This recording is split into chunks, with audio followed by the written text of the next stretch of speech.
These are our solutions for assignment 2.23, still studying relationships of derivatives.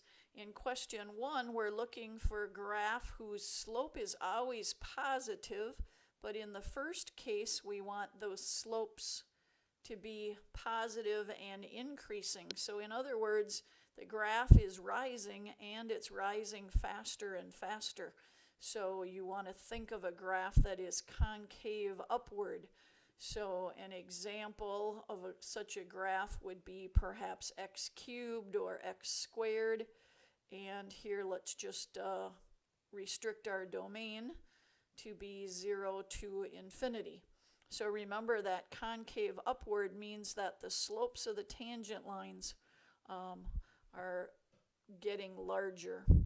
And then for part B, we want a graph that is always increasing, but the slopes are decreasing. So the rate of increase is decreasing. So in other words, that's describing concave downward, and we might choose the cube root or the square root or part of the natural log function, for example. Here we would need to restrict our domain again. So we're just looking at quadrant 1 in those two graphs. You could come up with other examples. All right, in question 2, let me see if I can get question 2 on the screen here. The graph of a population of yeast cells is given, and we would like to describe how the rate of population increase varies. So we can see that the population is always increasing. The population always increases, but what we're asking about here is the rate of the rate. So we can see that concave up perhaps to about this point where it looks like an inflection point. So we can see that the tangent lines all have positive slopes, and in fact they are increasing. So the rate increases. The rate increases over the interval from, does that look like maybe 0 to 8 or to 9? So it increases for 0 to 8 hours. And then when is the rate highest? So the rate of increase decreases. That sounds a little awkward, but I think you know what we mean. The rate of the increase decreases over the next period of time from 8 hours to 18 hours. So question B is asking us when is the rate the highest. So of all of these tangent lines, the tangent line that is the steepest is at our inflection point. So that would be at x equals 8 hours. And question C, on what intervals is the population function concave upward or concave downward? Well, remember that when the rate is increasing, that means that the second derivative will be positive. So on the interval from 0 to 8, the graph is concave upward. So our population function, if we use p of t, I guess I used x before, so let me change that one to a t also. P of t is concave upward, and on 8 to 16 hours, the population function is concave downward. Now remember, the rate is always positive.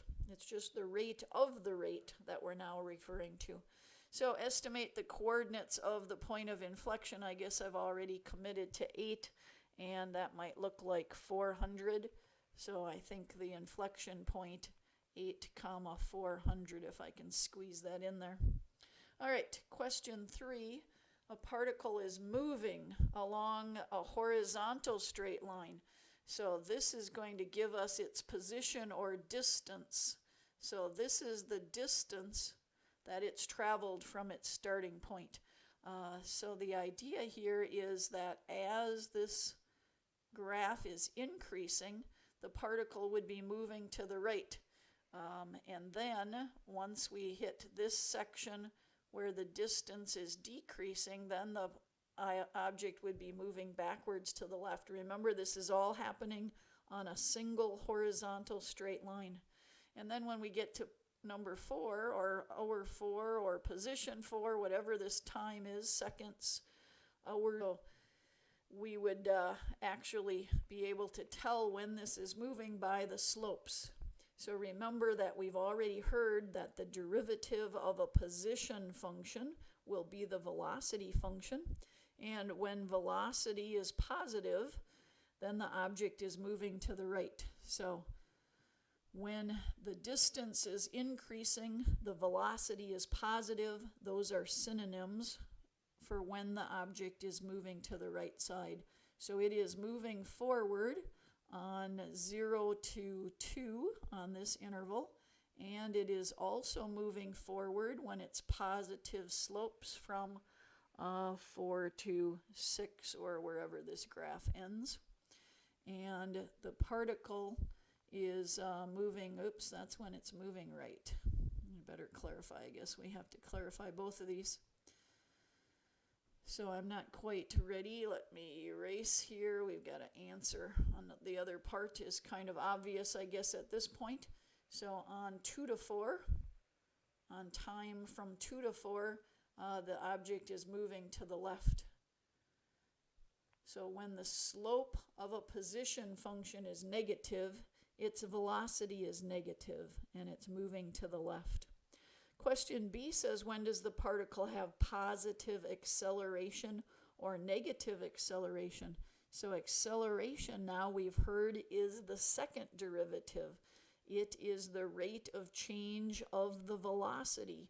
So we know that the second derivative is positive when a graph is concave up, and the second derivative is negative when the graph is concave down. So if we look for an inflection point here, we could say that that looks like it's at C. So our graph is concave down, so we could say since our function here, since this function, which we don't really have a name of, so we often call it S of t, since S of t is concave down on the interval from 0 to 3, that tells us, so I'm going to just erase my notations here so I have some room to work. When it's concave down on that interval, that tells us that acceleration is negative. And then likewise from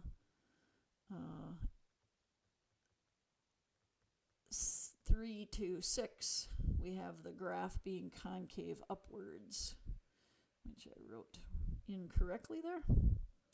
So it's concave upward on the interval from 3 to 6.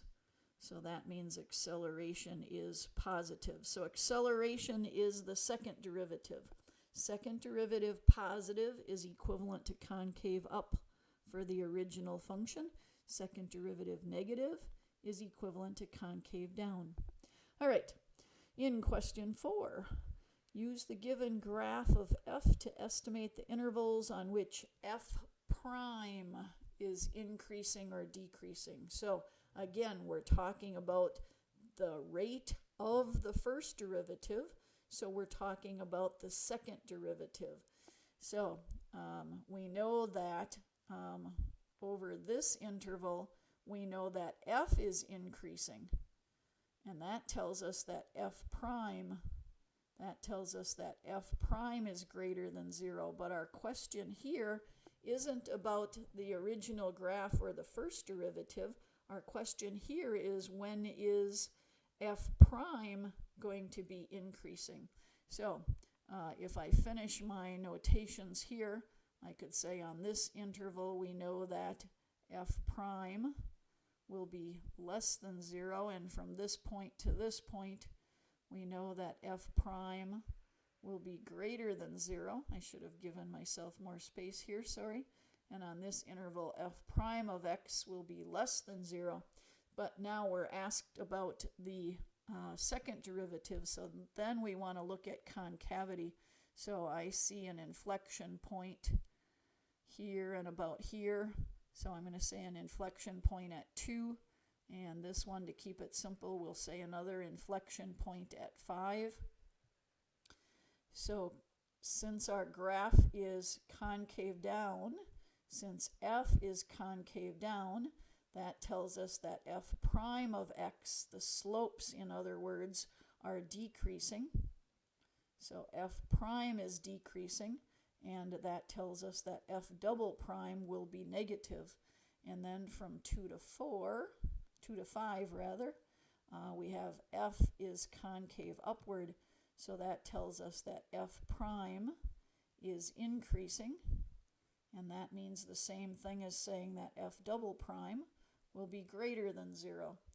And then on our last interval, of course, we're back to the same situation as the first interval. F is now concave down again, so f prime is decreasing, and thus f double prime is less than 0. So with practice, we'll be able to do this quite a bit simpler. So notice I've answered a lot more than the question. The question simply said, where is f prime increasing or decreasing? So now what I really need to summarize is this information.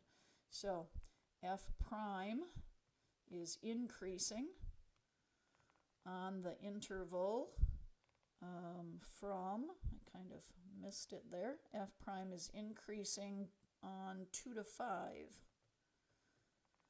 And f prime is decreasing on 2 intervals. That would be from -2 to +2, a union, 5 through 9, I guess. Does the graph go a little bit farther there to 9?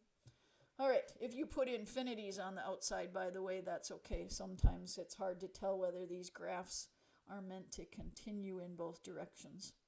All right, our next question, if you're pouring coffee into this mug, well, I think we have the idea that it would take more coffee to fill up the wide diameter of the mug than it does when we fill in the narrowest diameter of the mug. So at first, if we're pouring coffee into the mug, the height of the coffee is going to rise slowly, and then it's going to start rising more quickly. So the height of the coffee will always be rising, but at the narrowest part of the mug, the rate is increasing. So we want to come up with some terms in your own words that explain that relationship. And we can make a graph that represents what's happening here for the height of the coffee over time. So originally our height is increasing, but faster and faster. So that would give us a concave up section until we reach the middle of the coffee cup. And then after that, the width of the coffee cup starts getting wider. So it will always increase, but it will have this inflection point as it reaches the middle of the coffee mug. So the height is increasing throughout as you're pouring coffee in, but the rate of change of the height or depth of the coffee, the rate of change is increasing while the diameter of the cup. In question 6, now we've made a big change in reading our graph because we are given the first derivative of the graph. So now we have to reverse our thinking. So we are given the first derivative. So our first question says, where is the original function f increasing? So that would be f is increasing where f prime of x is greater than 0. And that would be on the intervals from 0 to 2, 4 through 6, and 8 to 9. And where is it decreasing? That would be the other intervals. So I should have given myself more space here. I'll go up here. F is decreasing, where f prime of x is less than 0. And that would be on the interval from 2 to 4. And the interval from 6 to 8. So I'm looking just where is it below the axis. All right, question B. At what values of x does f have a local maximum and a local minimum? So it has a local maximum when f prime changes from positive to negative. So let's look to see, because f prime positive means the original graph was rising, and f prime negative means the original graph was falling. So are there any places where this graph changes from positive to negative? So I see one right here, and then we have this discontinuity.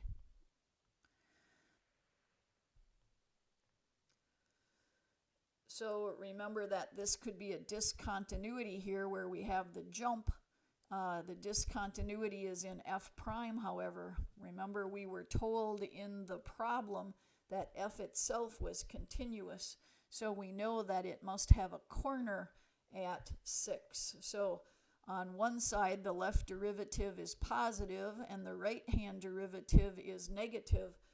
So that would also be a change in the derivative, but that's changing from positive to negative, so that would not be a local maximum, that would be a local minimum. So I think we only have one place here where, oh, no, I'm reading that wrong. It does change from positive, sorry, exactly what I just said. It does change from positive to negative, so the left side derivative is positive, and the right side is negative, so of course we're going over a hill. So we have two different places, at x equals 2 and at x equals 6. Sorry for confusing you there. So a local minimum, think about what the derivative tells us about a local minimum if we go through a valley. So think about that. The slopes would be negative and then they would change to positive. So there's one place where the derivative changes. So there would be a local minimum at x equals 4 since, and I'll give myself some space here, since f prime of x changes from negative to positive. And you want to write these phrases to justify your answers as well. All right, now we're wondering when the original function is concave upward. So remember that concave upward means the second derivative is positive, and that means the first derivative is increasing. So where is the first derivative increasing? There would be the intervals from 3 to 6 and from 6 to 9. So we could say f is concave upward on the interval from 3 to 6, union the interval from 6 to 9, since f prime of x is increasing. And likewise then, f is concave downward on the interval from 0 to 3, since f prime of x is decreasing. And letter D, state the x-coordinate of the point of inflection. Well, remember where concavity changes. So the concavity changes at Where did we change from concave upward to concave downward? Only once, at 3. So at x equals 3, F has an inflection point since concavity changes. How come there's no inflection point at 6? Because our concavity was the same on both sides. So the corner, but the concavity, there was a corner, but the concavity. All right, for question 7, on what intervals is F increasing? F is increasing when F prime is greater than 0. So we can see that that happens between 1 and 6, union 8 to 9. And F is decreasing when F prime of x is less than 0, and that would be on the other parts from 0 to 1 and 6 to 8. At what values of x does F have a local maximum and then a local minimum? So let's see if I can squeeze these in. F has a local max. It has a local maximum when F prime changes from positive to negative. So that happens here and from positive to negative. That's not positive to negative. That's exactly backwards. From positive to negative happens there. All right, because that would mean we've gone over a hill. F has a local max at x equals 6 since F prime changes from positive to negative. So we've gone over a hill. In other words, it's as easy as that. And then F has a local minimum. And I think that's where I started here. That would be at 2 different places where we change from negative slopes to positive slopes. So F has a local minimum at x equals 1 and x equals 7 since F prime, whoa, that didn't work very well. Let's see if I can write that you can read, since F prime changes the other way around from negative to positive. So we've gone through a valley. All right, letter C, on what intervals is F concave upward? So F concave upward means the same as F concave upward is the same as saying that F prime is increasing, and it's the same as saying F double prime is greater than 0. So we are given the graph of F prime, so we want to look for the places where it is increasing. So when in doubt, make some notes for yourself like this. So F is concave upward where F prime is increasing. So I think that would be, I better say this here, F is concave upward where F prime is increasing. And that would be on the interval from 0 to 2 and on the interval from 3 to 5. And on the interval from 7 to 9.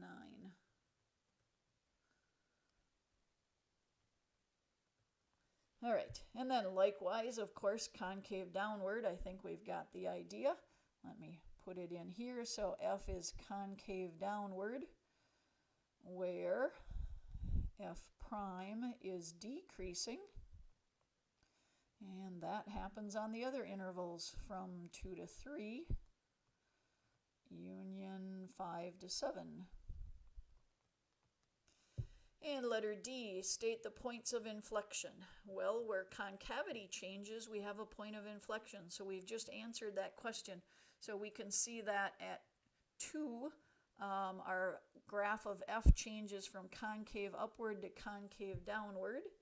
And then at 3, it changes from concave downward to concave upward. And then at 5, it changes again from concave downward to concave upward.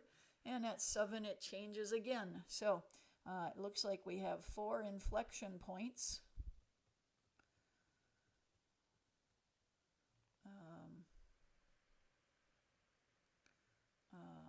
On function F, where, and now we can, since we've already explained it in letter D, we can say where concavity changes at x equals, and you would be allowed to do this, 2, 3, 5, 7, 9. So the intervals alternated there. So you've already justified concavity changing in answer C, so you don't have to repeat that. All right, and now in letter E, we've got this new task of drawing the original function, sketching it, starting at the origin as our anchor point. So if we start here and look at what we know about the derivatives are negative until we get to this point where they hit 0. So the graph is falling until we get here, and then the graph rises all the way to 6. So now we've got to carve out increasing intervals here all the way. So the slopes now are positive and increasing, but then at 2, they're still positive slopes but decreasing. And then at 3, they're positive and increasing again. And getting up here some more. And then here they're positive, so we had an inflection point. They turned. And here they're still positive, but they're decreasing. So still positive slopes. Oops, don't turn so quickly. I have to have positive slopes until we get to 6. So we want to keep our graph. So we had an inflection point here. And I'm going to erase since that maybe we lost our place here. We had an inflection point here. The graph still has positive slopes, and now they start rising more quickly. And here they're still positive slopes, but they start falling. So concave down, and then right here is where we finally hit our slope of 0. So our inflection point, concave upward, concave downward. So there's another inflection point. And then a horizontal tangent wherever the derivative hits 0.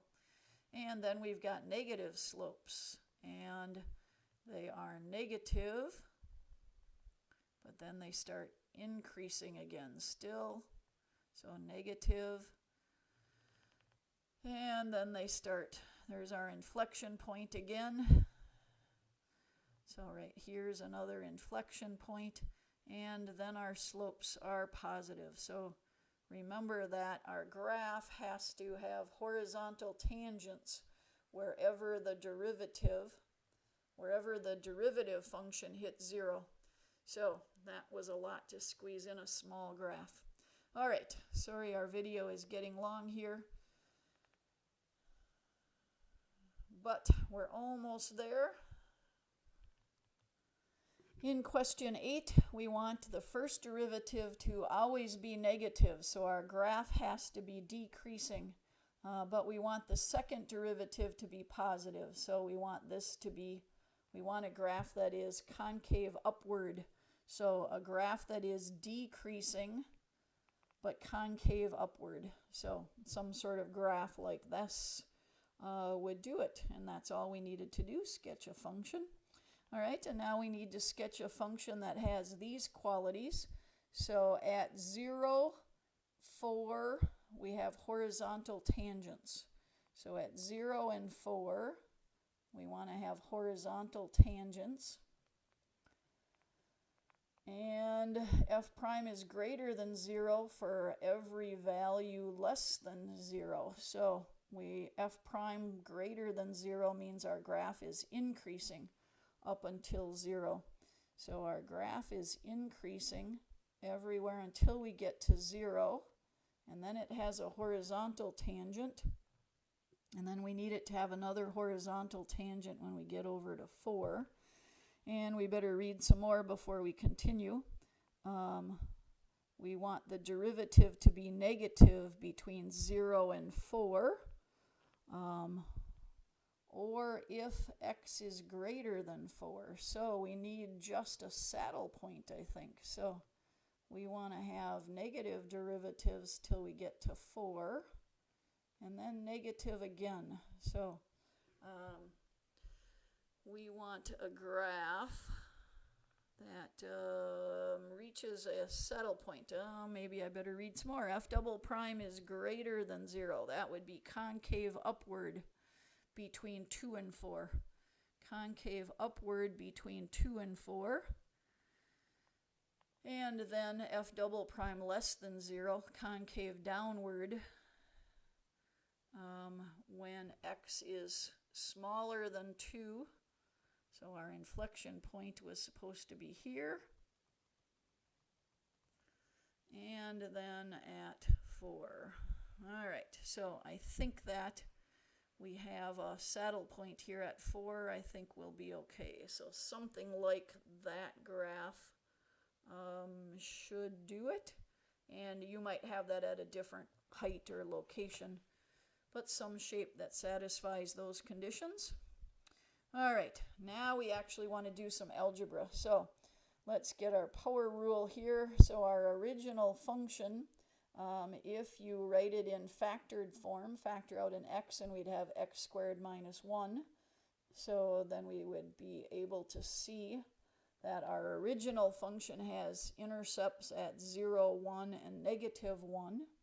Our first derivative function would be 3x squared minus 1, and f prime of x changes sign when that, you can find its zeros, set 3x squared minus 1 to 0.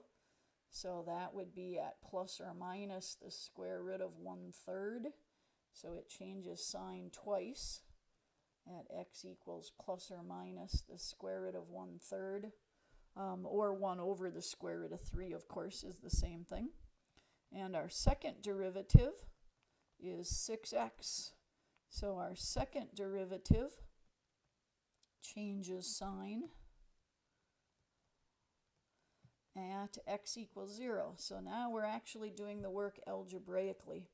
So now what can we make of this? Question A, find the intervals on which f is increasing or decreasing. So let's think about our intervals here.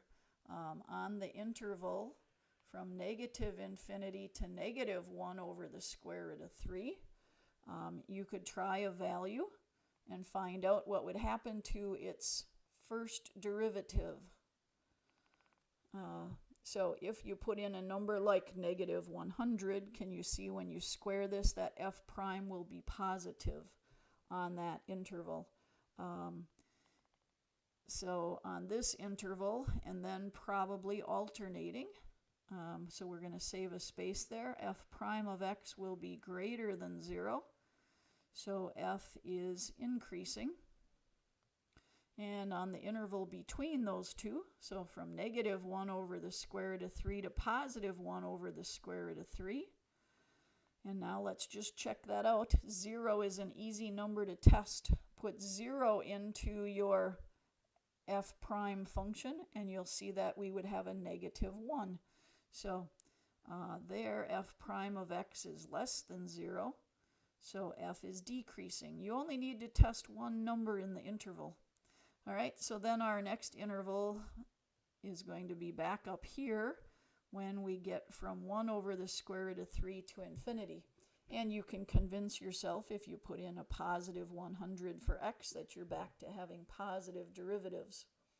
And then for part B, when is it concave upward?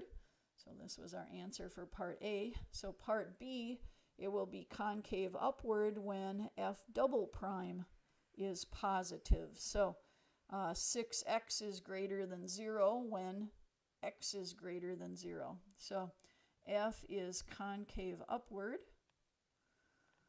on 0 to infinity, since f double prime of x is greater than 0, and f is concave downward on negative infinity to 0, since f double prime of x is less than 0. So I'm figuring that out just by plugging a negative number into the f double prime formula.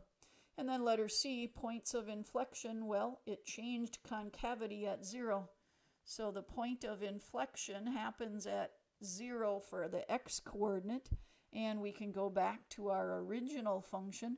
When we put 0 in for x, we get 0 for y. So 0, 0 is an inflection point of f.